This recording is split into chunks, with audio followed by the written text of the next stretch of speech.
The Fallout TV show is good Season 1 review. Facebook. Post. Twitter.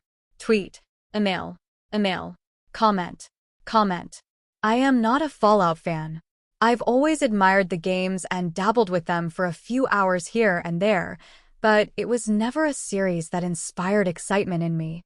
I am, however, a fan of the Fallout show's creators, Jonathan Nolan and Lisa Joy. The two worked together on Westworld, and though my fandom faded over time, I will always hold up the first season as some of my favorite television ever. I went into Amazon's Fallout adaptation with unsure expectations. Video game movies and TV shows have improved in recent years, but I will always be hesitant. And time has frequently proven that one successful project from a creator, or a pair in this case, does not automatically equal success in another. Thankfully, however, the Fallout show is scary, violent, funny, weird, intriguing, reverential, and somehow also optimistic, a feeling I have not received from apocalyptic fiction in some time. Following a few disparate characters and taking place along a few different timelines, in typical Nolan fashion, Fallout primarily follows Lucy McLean, played by Ella Purnell, Miss Peregrine's home for peculiar children, who exits her comfortable underground vault to enter a horrifying wasteland. Through her eyes, we learn how this world works and how absolutely terrible it can be, and I enjoyed watching her optimism crest and valley throughout the show. Every other primary character is exciting to follow in different ways. Maximus, Aaron Moten, is a motivated apprentice in the Brotherhood of Steel, and learning how the powerful cult functions through his perspective is educational and often surprisingly funny. Lucy's intimate knowledge of a nearly safe, functional underground world and Maximus' education on how to survive in a hellscape lead to surprising overlap and unexpected comedy. Beyond its overall tone, a world filled with violent delights in a science fiction setting, Cooper Howard, played by Walton Goggins, Justified, is perhaps the most direct line to Westworld. He is reminiscent of the Man in Black in Nolan and Joy's sci-fi western, a violent cowboy with intimate knowledge of the world that he puts to frequent, terrifying use. Goggins is the kind of actor who effortlessly stands out in any cast, and even behind ghoul prosthetics, Fallout is no exception. Goggins has one of my favorite lines in the show, citing the danger of getting distracted by Bull's **** when trying to complete a primary mission. It is effective as a standalone joke and a reference to the inspirational video game. An unexpected highlight for me is Thaddeus, played by Johnny Pemberton, Superstore.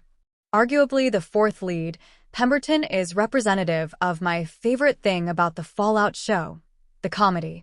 Pemberton is one of many comedic actors and outright comedians who appear in the show, but they are not overt punchline machines winking to the audience about the absurdity of the world.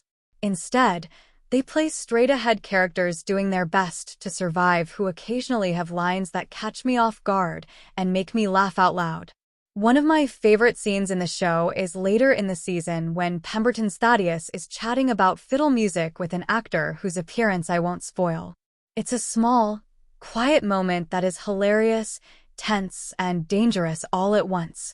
It's the kind of moment and tone that lends Fallout a surprising amount of needed levity in a world filled with look away from the TV violence at nearly every new location. And then, on top of all that good science fiction comedy and the time-jumping stories coalescing in an exciting finale, is the fallout of it all.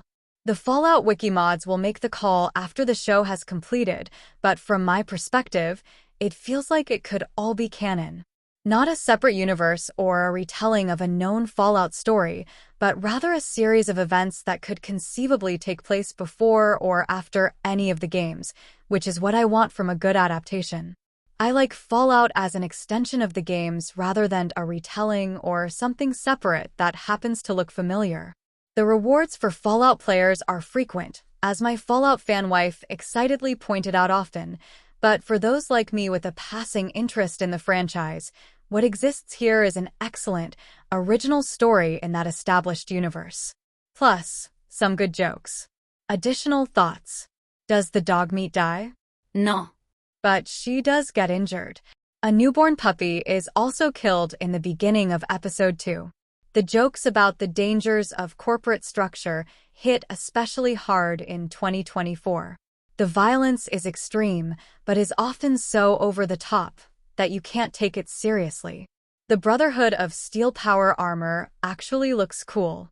It is fun to see Michael Emerson, Lost, play a character with opaque motivations again. Between Fallout and Oppenheimer, it is weird that brothers Jonathan and Christopher Nolan have taken different roads to discuss socialism and the dangers of nuclear disaster. I hope a potential season 2 focuses more on Thaddeus, my favorite character.